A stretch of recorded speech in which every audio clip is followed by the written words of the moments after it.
आज भारतीय जनता पार्टी का हमारा पूरा विधायक दल महामहिम राज्यपाल महोदय जी को मिला है और मिलकर के हमने अपनी बात उनके समक्ष रखी है कि जिस प्रकार से विधायक इंस्टीट्यूशन को पिछले 3 साल के कार्यकाल में हर दृष्टि से कमज़ोर किया गया और मैं कहूँगा एक तरह का जलील किया गया, ऐसा आज से पहले कभी देखने को नहीं मिला है। जब बजट सत्र आता है, बजट सत्र से पहले लंबे समय से हिमाचल प्रदेश में एक परंपरा रही है कि विधायकों को बुला करके अपने क्षेत्र के लिए विकास की दृष्टि से वो अपनी प्राथमिकताओं पर बात करें और वो प्राथमिकताएं तय करें। और विधायक 50 जगह से आगरे आने के पश्चात जो है वो 3 स्कीम विधायक प्राथमिकता की पीडब्ल्यूडी डिपार्टमेंट में, 3 स्कीम जल शक्ति विभाग में डालने के लिए अधिकृत होते हैं। हम पिछले 3 वर्षों से विधायक प्राथमिकता में अपनी प्राथमिकताएं दर्शाते हुए लोगों के बीच में बताते हैं कि हमने ये स्कीम्स आपके इस क्षेत्र की सड़क की है, चाहे पुल है, चाहे वो पानी की स्कीम है, वो हमने विधायक प्राथमिकता में डाल दी। लोग उम्मीद करते हैं कि हमने जो डाला है, जो प्राथमिकता में जो डाला है, उसको बजट आएगा।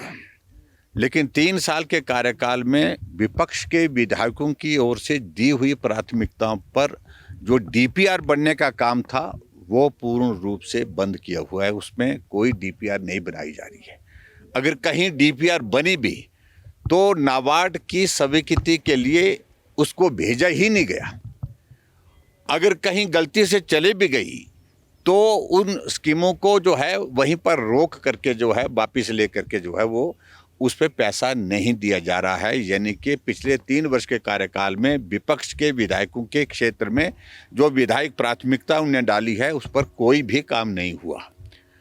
अगर कोई स्कीम अगर नाबार्ड की सैंक्शन हुई भी है, वो स्कीम है वो जो पहले डाली गई थी, पहले डालने के बाद उनकी स्वीकृति प्रदान हुई है। एक तो ये बात हमने कही कि ये उचित नहीं है। दूसरा विषय कि हिमाचल प्रदेश में आपदा के इस लंबे दौर से 2023 में, 24 में भी थोड़ी बहुत हुई और 25 में बहुत ज़्यादा आपदा का आना हुआ, जिसके कारण जान माल की क्षति हुई है। विधायकों को विधायक निधि मिलती है अपने क्षेत्र के विकास के लिए, 2 करोड़ 10 लाख रुपए मिलता है। अभी अगला बजट सत्र आने को है, लेकिन अभी तक विधायक क्षेत्र विकास निधि की सिर्फ 2 इंस्टॉलमेंट यानी कि 55 लाख की 1 करोड़ 10 लाख रुपए स्वीकृत हुई है। बाकी अभी तक जो है आधी विधायक क्षेत्र विकास निधि का पैसा अभी तक जारी ही नहीं हुआ।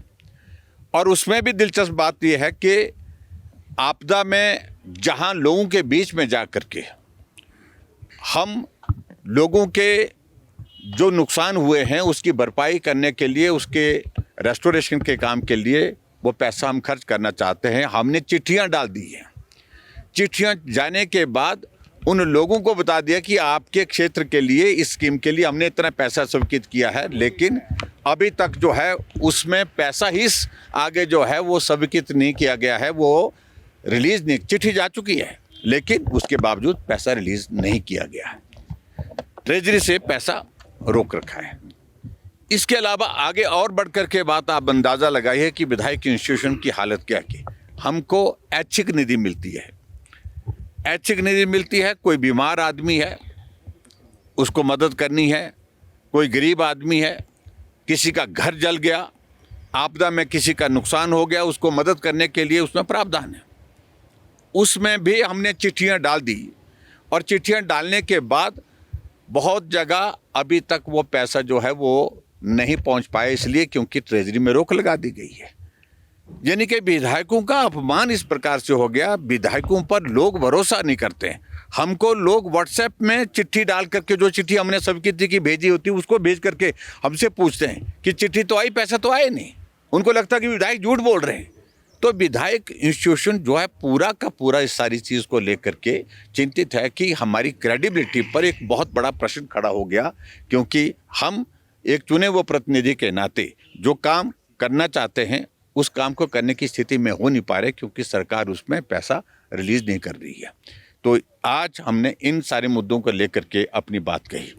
इसके अलावा विधायक प्राथमिकता के लिए हमने पिछले कल विधायक दल की बैठक रखी थी, उसमें चर्चा की और चर्चा करने के बाद हमने फैसला किया कि सारे विधायक अपनी अपनी बात करने के लिए अपने क्षेत्र की बात को और प्रदेश से जुड़े हुए विषय को लेकर के विधायक प्राथमिकता की बैठक में रखेंगे, जोरदार ढंग से रखेंगे और जिन मुद्दों पर आज हम राज्यपाल महोदय जी से मिले हैं इन मुद्दों पर अंदर भी बात करेंगे और उसके बाद मीडिया को भी हमारे 4 जो हमारे सेक्शन जो बने हुए जो ग्रुप बने हुए हैं यानी कि 4 बैठकें होंगी एनुअल प्लानिंग की बैठकें जो 4 हैं, तो चारों बैठक में एक हमारा प्रतिनिधि जो है विधायकों में से आप मीडिया के सामने जो है जो अंदर बात कही है उसके बारे में जिक्र वहीं पर करेगा।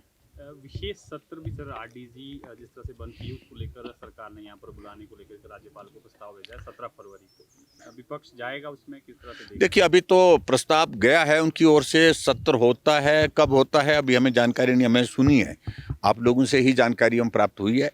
जब सत्र का नोटिफिकेशन होगा, नोटिफिकेशन के बाद हम विचार करेंगे जाना है कि नहीं जाना है। जा करके अगर हम जाएंगे तो सही, हम अंदर जाएंगे तो तय है, अगर सत्र बुलाएंगे तो अंदर बात रखेंगे और रेवेन्यू डेफिसिट ग्रांट पर अगर बुलाएंगे तो मुझे लगता है वैसे तो बजट सत्र जो है वो अब एक्सपेक्टेड है किसी समय में, विशेष सत्र बुलाने की बहुत ज़्यादा आवश्यकता नहीं, इसको ही हम जो है वो बजट सत्र में भी चर्चा कर सकते हैं, लेकिन फिर भी अगर सरकार बुलाना चाहे वो बुलाएं, हम जाएंगे, अपने पक्ष रखेंगे।